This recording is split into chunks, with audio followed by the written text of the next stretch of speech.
are military analytics. The war that Russia started without provocation in Ukraine brought a deep instability in the world and dragged the region into complete chaos. The Russian army is on the verge of losing its current physical assets and reputation as it tries to achieve its goals. The annexation strategy put forward by Putin contains such a great danger that it may bring along a crisis that could engulf the whole world. It is confirmed that Putin has taken very serious steps, especially on nuclear weapons. And this week the Russian army deployed to Belarus NATO borders. It is also confirmed by Finnish and NATO sources that Belarusian tanks are deployed on the borders of Finland. The 31st NATO member, the Biden administration, is alarmed and stresses that Putin's veiled threats to use nuclear weapons may not be just words. While Russia is making these threats, it is seen that NATO's preparations continue at full speed. The possibility that the war in Ukraine will spread to Eastern Europe by crossing the borders, and that Eastern Europe will be the target pushes NATO to increase its measures. Just as Russia revised its moves in the course of the Ukraine war, NATO is creating new plans against the Russian threat, considering the 2023 military presence of the armies of NATO countries, together with the current statements and military measures. According to the latest report, a serious NATO military unit deployment of approximately 450,000 troops is observed in the border. Neighbors of Eastern European and Baltic countries with Belarus, Russia and Ukraine. It is seen that there are 131,500 NATO troops in Poland, 9,100 inches Latvia, 9,000 inches Estonia, and 20,800 in Lithuania. Except for the paramilitary groups, there are a total of 170,800 NATO troops in Poland, Latvia, Lithuania, and Estonia. In these countries bordering Russia, more than 90% of the NATO force is stationed on the border of Ukraine, Belarus, and Russia. At the same time, in other Eastern European countries, 15,100 troops, including 13,000 military personnel and 2,100 NATO troops. In Slovakia, 24,800 troops, including 23,000 military personnel and 1,800 NATO troops. In Romania, 67,000 military personnel and 12,300 NATO troops, 79,300 troops. There are 30,000 troops in Bulgaria, and the total of these troops is 149,200. NATO military forces. In total, NATO's strength in Eastern Europe is 320,000 troops, with 170,800 troops in Poland, Latvia, Lithuania, Estonia, and 149,200 in Slovakia, Hungary, Romania, and Bulgaria. The total number of U.S. soldiers in these countries is around 20,000. However, the U.S. Army sent 110,000 troops to Europe, making the largest deployment of the last century. In other words, 90,000 U.S. troops are waiting in a state of alert against Russia and other European countries, mainly in Germany and the UK. When we add 90,000 U.S. troops to 320,000 NATO troops in Eastern Europe, we see that 410,000 NATO forces are on high alert against Russia. Also, when Finland's 35,000 troops are added, the total of the troops of the joint forces, including the own armies of the countries bordering Russia, reaches 450,000. In the event of a war, these countries will add paramilitary groups to the war, just as the Ukrainians did. Paramilitary groups of the Eastern Bloc are not covered in our current analysis, but they are of paramount importance. We see this very clearly from the partisan guerrilla movement in Ukraine. The most important and strategic country in NATO's Eastern Bloc is undoubtedly Poland. The U.S. Army has deployed its most special weapons and war machines in Poland to the Russian border and the Ukrainian border. There are 131,500 NATO forces and 32,500 paramilitary groups in the Polish army, including 120,000 active military personnel, 11,500 U.S. troops. There are 20,800 NATO forces and 11,000 paramilitary groups in Lithuania, including 16,000 active military personnel and 4,800 NATO troops. There are 9,000 NATO forces and 16,000 paramilitary groups in the Estonian army, including 6,500 active military personnel, 2,500 NATO troops. There are 9,100 NATO forces and 8,200 paramilitary groups in the Latvian army, including 6,500 active personnel and 2,600 NATO troops. This preparation shows us that NATO has expanded its vigilance against an attack from Russia. At the same time, NATO is going to a serious restructuring against the nuclear threats that we mentioned at the beginning in recent months. NATO has carried out nuclear deterrence exercises in Europe with the participation of a large number of warplanes. In the post made on the social media account of the NATO Allied Air Command, it was stated that the air forces of the Allied countries are currently testing their nuclear deterrence capabilities in the Steadfast Noon exercise. It was said that dozens of warplanes participated in the exercise and military maneuvers were held in the west of Europe against the Russian threat. Reactions from NATO's top officials continued to come. Recently, NATO Secretary General Jens Stoltenberg said that the Western military alliance will increase its high readiness forces to over 300,000. In response to Russia's invasion of Ukraine for no reason, statistics have shown that NATO has reached a much larger number considering the size of the Russian threat. Stoltenberg said, "We will strengthen our forward defenses, transform the NATO response force, and increase the number of our highly prepared forces to over 300,000. However, this means that a much larger power is ready against Russia again." Stoltenberg warned in his previous statement that Russia could not win the war, otherwise he would encourage authoritarian leaders around the world. The alliance's Secretary General called for Ukraine's continuation, saying that Ukraine's territorial gains would not have been possible without NATO support. Despite recent gains, Stoltenberg said that a Russian victory would be, quote, "bad for all of us in Europe and North America. All of NATO, because it would send a message to authoritarian leaders, not just Putin, but China as well, that they will be able to achieve their goals by using ruthless military force." The Joe Biden administration has described China as America's biggest threat to its national security strategy. NATO Secretary General Stoltenberg said on Wednesday that Russia's announcement that it will deploy tactical nuclear weapons in Belarus shows that the joint Russia-China statement made days ago was made up of, quote, "empty promises." Stoltenberg said NATO has so far seen no signs that Russia is following Putin's announcement. But Stoltenberg said Russia has become increasingly dependent on China, partly as a result of international sanctions placed on Moscow for its war in Ukraine. Stoltenberg said that trade with China has become even more important to Russia. On Wednesday, the Kremlin defended its decision to deploy tactical nuclear weapons in Belarus, rejecting NATO Secretary General Jens Stoltenberg's criticism of the move. Kremlin spokesman Dmitry Peskov told reporters that the US-led transatlantic alliance is the side expanding towards Russia, and therefore Moscow must take steps to defend its own security. When asked to respond to Stoltenberg's remarks on Thursday, Peskov said it is not Russia that is pulling its military infrastructure towards NATO borders, but NATO that is expanding into Russia. Finland joined the NATO alliance on Tuesday, doubling the length of the alliance's land border with Russia. And Sweden is poised to join moves triggered by Russia's deployment of its armed forces to neighboring Ukraine last year. Moscow said it would closely monitor any NATO military deployments in Finland and respond accordingly. Peskov said this move raises concerns for Russia's security, and Russia is taking measures to ensure its security. This will be the case every time NATO approaches Russian borders to rebalance its security architecture on the continent. Russia did not give a clear timetable for the transport of tactical nuclear weapons to Belarus, but Putin said that the construction of the storage facilities should be completed by early July. This will be the first deployment of part of Russia's nuclear arsenal outside its borders since the collapse of the Soviet Union.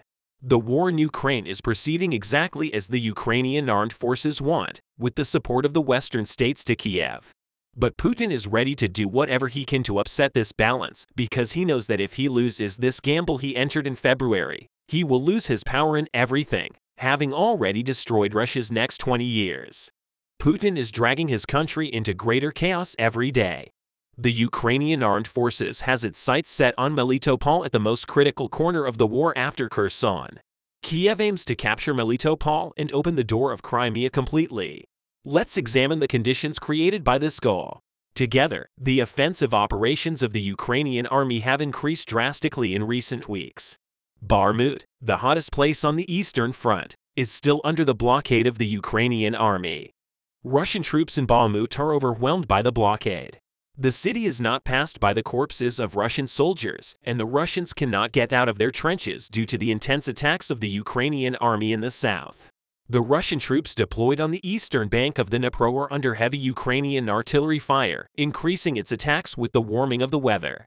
The Ukrainian army has surrounded the left bank of the Dnipro and Melitopol. The fact that all four regions that are important to Putin are beaten by the current Ukrainian attacks has undoubtedly pushed Putin into deep despair. While struggling with heavy economic sanctions, Putin is also trying not to lose the four regions he declared annexed. This is a very difficult situation to deal with, even for an egotistical despot like Putin. In particular, the withdrawal of the Russian army from Kherson caused great indignation in the Russian people, while the fall of a key city like Melitopol could be the end of Putin. But this does not mean anything for the Ukrainian army, and overcoming the obstacles standing in the way of their ultimate goals is one of the most important issues that the Ukrainian army is currently focusing on.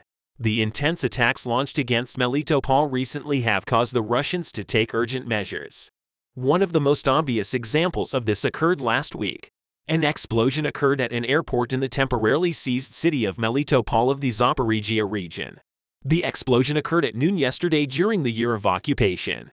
The Russian military base at the Melitopol airport was hit dozens of times by the attacks of the Ukrainian army. Constant attacks of the Ukrainian army on Melitopol, of course, to clear the region from Russian occupation and to continue the preliminary preparations for the Crimean offensive in this city. The liberation of a key city like Melitopol from Russian occupation will also deal a huge blow to the Russians in terms of logistics. Foreseeing this, the Russian army has already implemented a series of precautionary plans. Russian troops occupying the city of Melitopol have already begun to dig trenches and are preparing for the siege of Ukraine. Locals pass on information about Russian activities to Ukrainian forces on the other side of the front line. Russian troops in and around Melitopol, one of the few major cities taken by the occupying forces in a year's war, are preparing for defense. Russian forces are establishing four bunkers, including the Ministry of State Security Service building and the Railway Culture House in Melitopol. There is information from the locals that they built underground facilities, dug shipping containers into the ground, and thus established their shelters. They are trying to increase the number of personnel and build more fortifications in the city.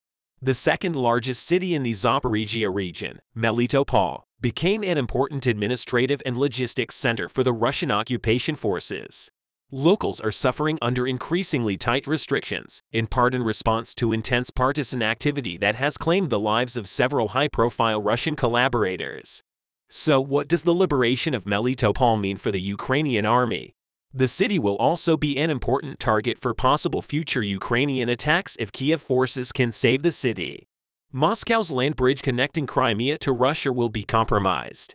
In short, Melitopol, together with Kherson, is one of the two keys to the road to Crimea.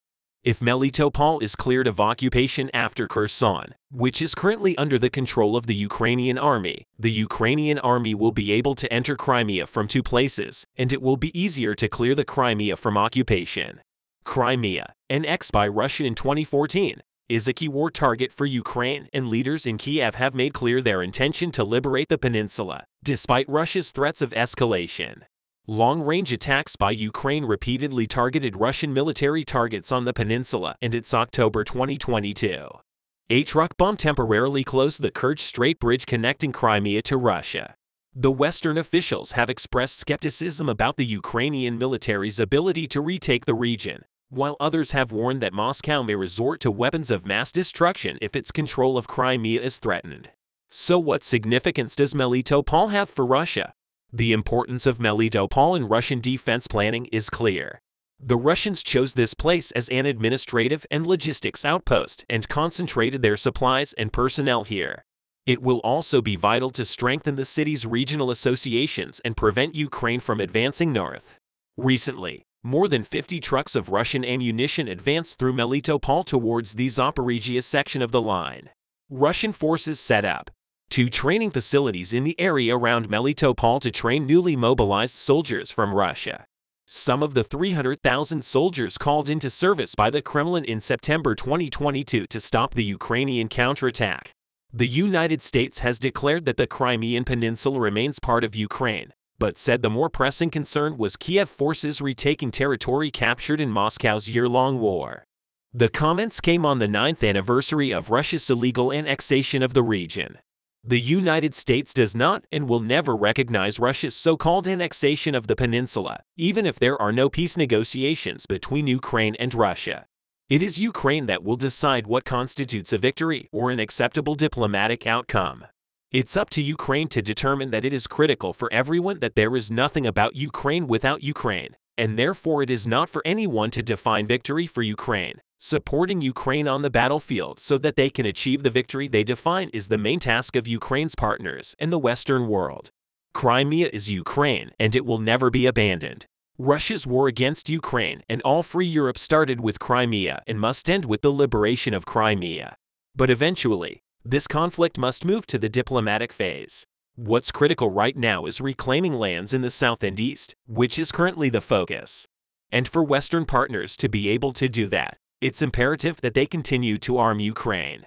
So how will the problem be solved? Where we are now is that the focus needs to be on the near future because it is crucial to act quickly, and the Ukrainian military needs to make intense efforts to retake the areas on the line of contact that Belarusian troops are currently occupying. He is overconfident in the ability of Russian President Vladimir Putin's army to force Ukraine to surrender. Russians display a sense of smugness and arrogance, reflecting their own belief that Putin believes he can make time work for himself, crushing the world despite the casualties, tactical shortcomings, and economic and reputational damage. Putin is determined to continue the war. Putin is overconfident in his ability to wear out Ukraine right now. At some point, it will also have to face rising costs. Putin underestimated the U.S. determination to support Ukraine. The Russian leader is of the opinion that the Americans have an attention disorder and will eventually move on to another topic. But Putin's thoughts did not reflect the truth in any way. Meanwhile, the U.S. continues to reject Zelensky's request to send F-16 fighter jets to Ukraine, while the U.S. takes a very critical view of what Ukraine needs right now and assumes that the tanks that European countries will soon send are more important than planes. The U.S. has promised to send Abrams tanks to Ukraine, but these may not be deployed for a year. Modern tanks, which will come to the Ukrainian army now, will be important for Ukraine in the recapture of Crimea. In these days when the winter months are slowly coming to an end, when Ukraine gets its new tanks, the expected Crimean offensive will start and perhaps go down in history as one of the steps that will end the war. There are a lot of developments in the east. Here in an attempt to bridge the Ukrainian defense in Bakhmut and make the prospect of counteroffensive hopeless, Wagner forces made a series of very aggressive operations.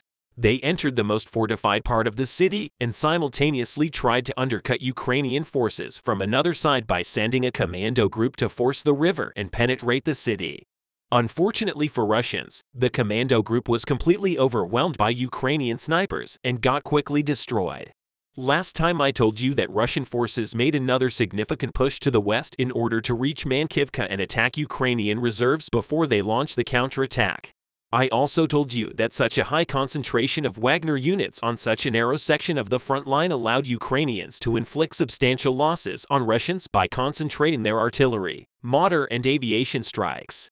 The freshest report suggests that this tactic worked well because Russians did not manage to expand their control over the region further, despite the fact that Ukrainian forces retreated from 2 out of 4 checkpoints inside Orikho-Vasilyevka. Russians still have not entered these positions because of the fire from the hills. Right now, the most intense fights are taking place on the second hill north of the settlement. As you can see, the village is located deep between the hills. The change in elevation is more than 60 meters, so control over the settlement is not as important as over the highlands.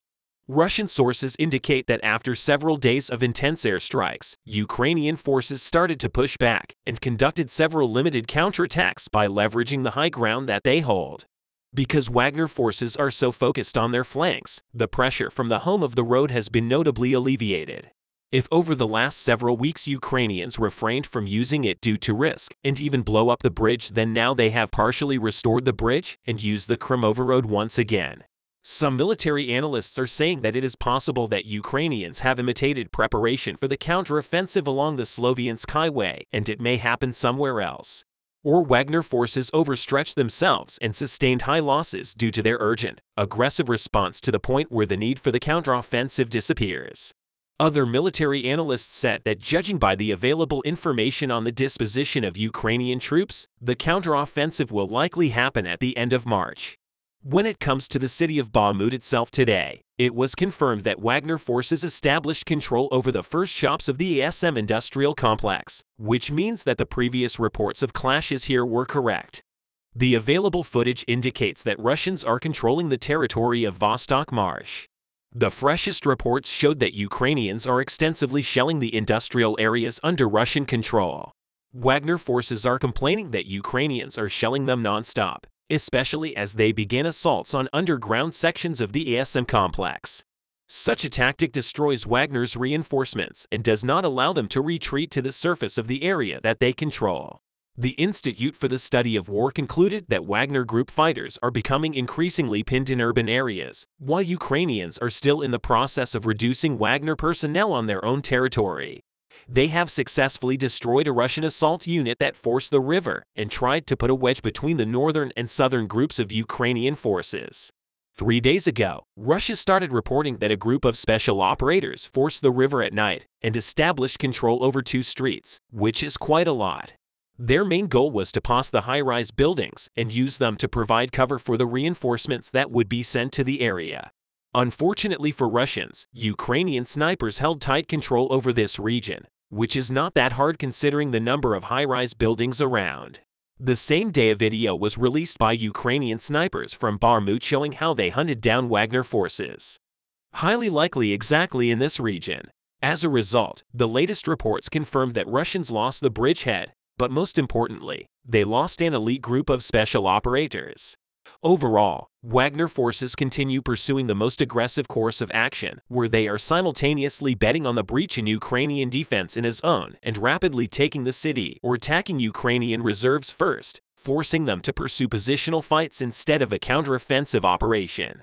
This once again confirms that the Ukrainian command managed to prevent the encirclement of Bakhmut and impose beneficial for Ukrainians rules of the game, which is urban fighting. The conclusion of Russian military analysts is slowly starting to converge with the one of the Institute for the Study of War. Ukrainian forces are grinding Russian forces' best available infantry to reduce Russian forces' capability to stop any Ukrainian advances.